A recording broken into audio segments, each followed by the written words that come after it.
We are now joined by Red Sox starter with a name that makes perfect sense for that role, Kutter Crawford. How you doing, Kutter? I'm doing well. I'm doing well. Thanks for having me. Absolutely, man. And coming off a late flight too. So we respect this. This Yeah. is the in-season stuff is tough. Your schedules are ridiculous. Do you feel like over the course of 162, you have no time for anything but baseball? Yeah. You kind of feel like you get stuck in such a routine that it makes you feel like a robot. Yeah. It's every day. You have such a tight routine, with the schedules throughout the day, pregame stuff, and then obviously when the game starts, like anthem, all that stuff's down to the minute. So yeah, you get caught in such a routine that, and because it's so long, it does make you feel like a robot sometimes.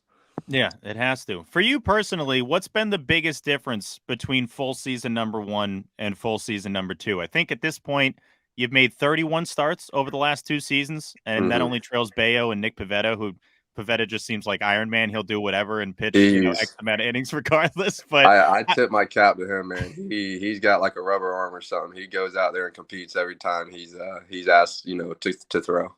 and equally pissed off every time, which I like. He's always ready to get upset. Yeah, he's But got that fire in him.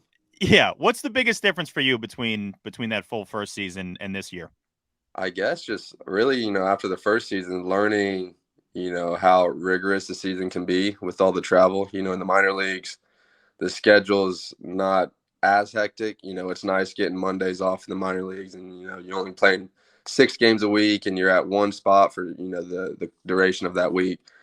So really, it's learning just how to take care of the body because it's a little bit longer, a little more stressful because of all the travel and late nights and stuff to that nature.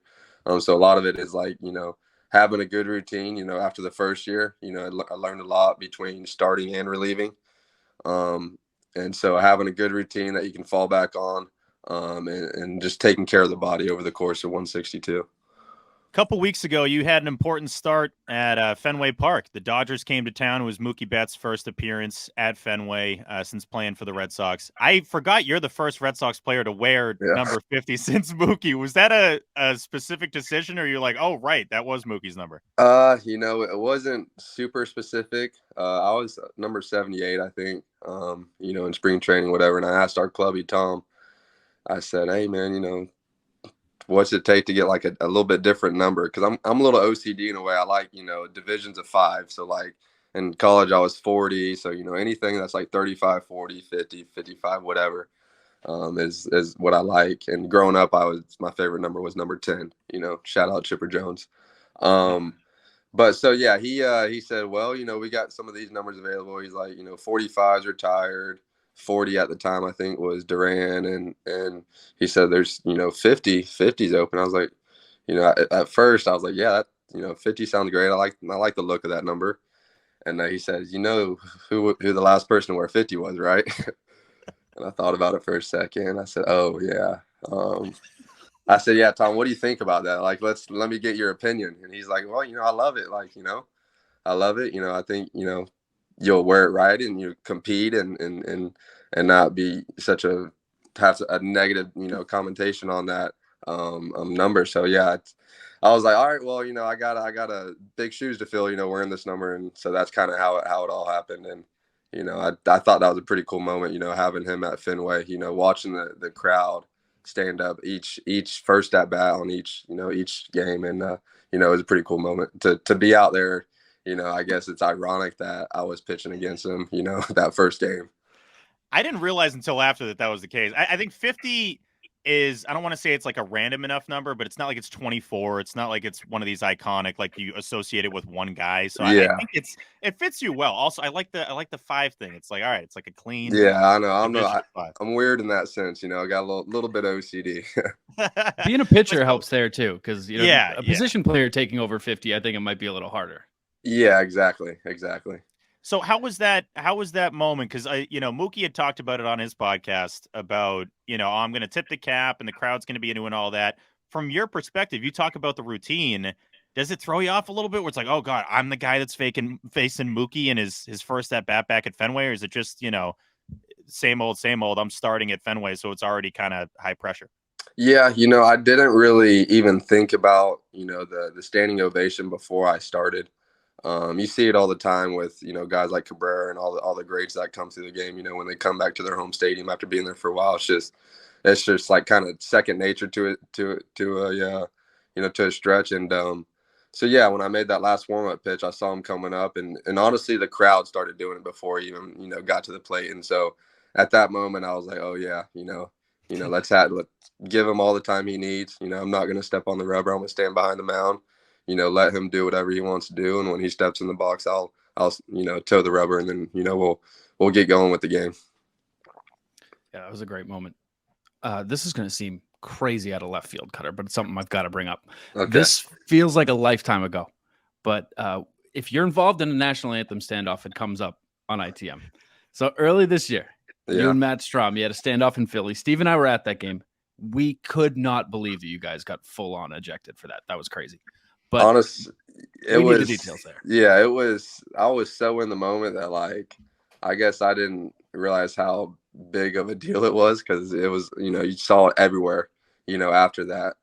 I knew game one, I believe it was game two, game one, I was good friends with Strom, he's a great teammate. And he always had this thing that he's always just like the last person, on the field. And he's stubborn, he'll tell you that he's a competitor by nature, and he's stubborn. And so Tanner Houck says, hey, you won't stay out here long. And then the first game, I didn't even think about it. But the second game, Tanner kind of said the same thing. And I was like, well, I'm not pitching today. And I got really nothing to do. So, we'll see. I'll test his luck. And, yeah, it went on a lot longer than I thought it was going to. He didn't back down. And it got to a point where, I turned around and JT and Sale and Kike and all these veterans were like, you better not lose. I turned around and they were like, you better not lose. You better stay out there. And I was like, all right, if I get ejected, I'm sure, Sale or somebody will take care of me if they're, kind of egging me on in a sense, and I was like, all right, well, I can't let the boys down. So here I am. I'm riding this thing out until, they eventually throw us out of the game, I guess. And, I thought it was pretty funny that the boys loved it. And yeah, I don't know if Strom was supposed to be in the bullpen that night or what, but, I think we won that small little battle. Yeah, that's awesome. How did the league situation go? Because you were on the IL at the time, I believe, right? And so there was some kind of fine situation. Maybe there's a story around that. Yeah, honestly, nothing really came of it. Obviously, there was, when you're on the IL, you're not supposed to get thrown out. I think if it was a situation where if I was giving the umpire a hard time, there might have been more, consequences. But, I think they just kind of thought, it was fun in games, and, it was kind of, the first time they kind of just gave me a slap on the wrist. I don't even know if they sent a fine, which was, that was great out of them. Kudos to the league for that. Yeah, there was. I asked because there was a rumor going around about Sale at the time, maybe being involved in that way. Because I know that you and him, you both obviously went to Florida Gulf Coast. So I wanted to ask about him actually. What is your guys' relationship like now, and how has it been having a veteran presence like that on the pitching side? Oh man, it's been phenomenal, really. We first met when I was at Florida Gulf Coast. He'd come by occasionally, say what's up. I actually remember the first time I saw him. We're in left field, just playing catch before practice, whatever. And I see this tall, lanky guy come walking up on the field, almost like he owned the place. Practice is going. Coach Tillett runs a pretty tight ship, and he doesn't like, any distractions during practice. And he's, he's walking on the field like he owns the place. And, I'm just thinking man, who is that? And then finally, as he got close, towards the third base dugout, it clicked that it was him. And I was like, well, he has every right to walk like that, on this field, because he kind of does own the place. And that's when, I first saw him and met him. And then, obviously he came by a few times, while I was at college, and, small talk, but he probably didn't think nothing of it. I'm just another college kid playing ball there. And, once talked to Chris Sale.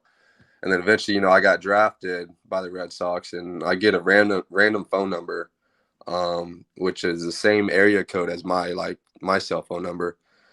I mean, that's weird. I don't get too many random text messages from, that area code. And sure enough, it was him. He said, hey man, it's Chris Sale. Congratulations, blah, blah, blah. If you need me, don't hesitate to text me, whatever.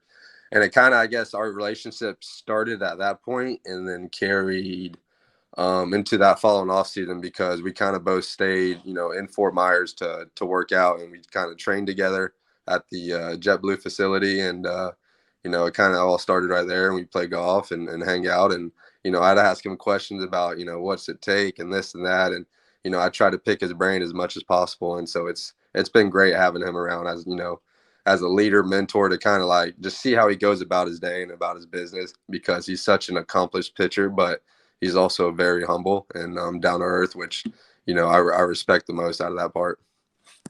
So, Kutter, to me, this is the most important question I think I've asked a player in quite some time. And it was Joey that came up with this, by the way. When we do recap episodes after every series, and we're looking at, I think you were coming off your Cubs start, which was really impressive. And we're thinking, wait a second now, something's going on here. Now there's obviously splits that happen, and day, night, and home road and all that. And we're realizing, wait, Kutter Crawford dominates animal teams. Yeah. You were so efficient against animal teams. And then it clicked to me, wait, I follow Kutter on Instagram. He likes to hunt. Yeah. Is there any chance at all that when you see an animal team coming up, you're like, I'm going to hunt these guys down? No, not at all. It doesn't cross my mind in that way. I go out there trying to compete, and I guess it's a coincidence, and it's ironic that I actually saw that like tweet. I had some friends send it to me, and I was honestly laughing at it. It was a good one. But yeah, I mean, I guess it's just, a coincidence and ironic that, some of my best starts this year I've came against animal teams. We were upset, though, coming off like this Rays start. And I did want to talk about the start you just had, because, we pull for you. We're Kutter Crawford fans. And we see that start go down. And it's like, God, we hate the trop, more than anybody. And not to say that's why Abreu drops the ball or anything. And then, Jakes comes in and plunks a couple of guys. From your perspective in a start like that, how hard is it mentally to think you have the third out in an inning and then have to kind of lock back? Oh, man, all right, I kind of have to get the third out again. Yeah. Here. It's frustrating to an extent, for sure. And I talked to, guys like Sale and stuff after that outing, because I was frustrated. And the trop's hard. I've shagged there. I've shagged there in center field, and that ball was hit, damn near to the ceiling. The moment you take your eye off the ball, it's that late, especially, it's hard to find it. So, I get it. And, he's a younger guy, and obviously he didn't try to drop it. It's just a little bit of, miscommunication, whatever. It happens. And, I'm probably guilty of letting it get to me and kind of like taking me out of my focus. And obviously the home run after that, if the home run doesn't happen, it's not that big of a deal, right? If I execute the pitch and he swings and misses, whatever gets out, it's not that big of a deal. But, I didn't execute at the end of the day, because I probably was letting it affect me. And, I talked to guys after, and, Sale especially, and he was like, hey man, he said, I've been there, done it. He's thrown a lot of innings, 13, 14 years. He said it happens. He said, but, there's nothing we can do about it. There's only two things we can control, and that's, our thought process and the next pitch. And, I was like, yeah, man, that's definitely on me, because I was frustrated, and I probably did let it get to me. And, it caused me to kind of lose focus and probably try to do too much after that. And then obviously that's when my pitch count went up, and, I didn't execute pitches, this and that. But yeah, it is frustrating. And, thankfully our offense, came in and they got us back in the game. The Rays helped us a little bit get back in the game as well. But, we kind of overcame that as a team, and fought back. But yeah, it is frustrating, but I also, I need to have a shorter memory. I need to let that stuff go. So, part of that's on me for not letting it go, and just kind of letting that frustration kind of throw me off that game. But, it is frustrating, but it's part of the game. There's some things as pitchers we can't control, and, we got to just focus on the things we can control. So you might have 2 more starts against animal teams this season. You're telling me that you're not in the hotel, like listening to 8 Mile or something. You're not getting, oh my God, we got a bird coming up tomorrow. We gotta hunt them. No, not listening to that way. I listen to, try to get me fired up to I kind of look at it as like, you kind of go into war in a sense. I got to be that. that focused on executing every pitch and, just trying to beat the other team. So yeah, I mean, I listen, to some stuff like that, but it's not like, hey man, I'm gonna go hunt these cubs down, or, I'm gonna go hunt these stingrays, No, that's funny. Do you guys, and you don't have to necessarily answer this, but we hate the Trop so much. Do players talk about stadiums like the Trop and the Coliseum is like here we go, we got a series coming up against a team that kind of plays at a dump? Yeah, I mean, honestly, I don't mind playing there. It's indoors. You don't got to worry about weather. And honestly, they have a really good mound. I like throwing there. I like their mound. My stuff is good there. I know hitters typically don't really like going there and I think part of that reason is because they do have a good mound. So pitchers just, for whatever reason, pitcher stuff is just really good there. But yeah, I mean, it's, there's definitely talk around like which stadiums aren't the nicest and this and that, but I enjoy it. Obviously they could sell out more, they could definitely attract more fans, I think, if they were in a different location, whatever the case is. But, with how good they are, they should be able to have more fans and stuff like that. But, it's, yeah, you talk about it, but like I said, I don't mind it because it's a controlled climate and you don't really got to worry about too much. Yeah, I didn't think about that aspect of it. That makes a lot of sense. And I'm sure, I mean, being in the bullpen's got to be probably the worst. Oh, yeah. There. Oh, yeah. Like stuff like that. Yeah, that's the bad bullpens or stuff like that needs to change, for sure. Because sitting down there, I've done it before. You sit so low on those benches that like your knees are, in your chest. And we got Chris Martin, who's 6'8", and, he's got long legs and he's basically like sitting on the ground with his knees in his chest the whole game. And, but yeah, stuff like that. That's the real bad part about, stadiums like that is the bullpens, the relievers and stuff. Yeah, that Coliseum one is crazy because they have the overhang. There was a shot of Chris Martin squeezing in there. Uncomfy. Yeah. It looked like a clown car. Yeah, no, absolutely ridiculous. Fortunately, I didn't sit. I haven't sat in that bullpen, but it's the same thing. It does not look comfortable down there, and doesn't look like a great place to watch the game. No, being on that bench, and they should build a better bullpen, and obviously I think they're relocating, so they don't really have to do that. But it's stuff like that needs to that needs to be a little bit better for the players. Yeah, it'd be a little late to fix up the Coliseum down before they leave. But I tell you what, it was cool though playing there because I just couldn't imagine that place in the 90s when they were doing their thing and really good. I couldn't imagine how crazy and loud that stadium must have gotten. Yeah, those fans, I mean, they've been through a lot and they're still showing up. So yeah. Can't really say the same for Tampa. How much do you guys pay attention to your stats and maybe the more advanced stats, something like Baseball Savant and that kind of stuff? Because you're in the top 20 to 30% in some very important categories this year. Yeah, some guys, they'll tell you they don't pay attention to that stuff, and I believe some, because they don't want to get caught up in it. Some guys definitely pay attention to that stuff because at the end of the day, you got to post certain numbers to get paid a certain amount of money. That's what it comes down to. It's all a business at the end of the day.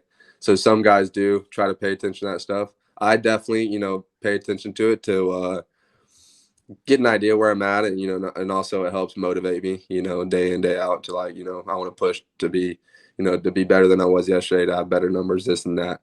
But I don't think I don't go too deep in as far as like Baseball Savant, like super advanced analytical stuff. Last question for you, Kutter. You guys got a couple weeks left and only a couple off days left. What's the mentality right now, being 5 games out in the wild card race, trying to still make this final push? How are you guys feeling? How are the vibes in the clubhouse? Obviously it's September. So, guys are, we're grinding. It's been a long season. Everybody's dealing with some sort of nicks and knocks, with their body.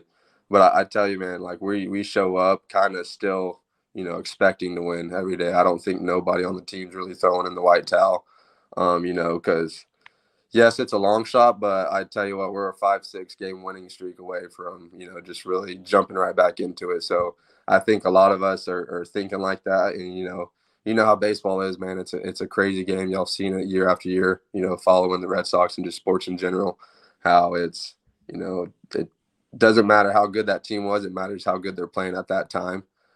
So, yeah, I mean, we still go out there. We're showing up every day, working, you know, and competing, you know, to our best and trying to win every single ball game, honestly, because the vibes in the clubhouse don't really say that we're completely out of it. You know, obviously it's a long shot, but, you know, I think a lot of guys are glass half full guys, and, you know, we still go out there competing, trying to win every game.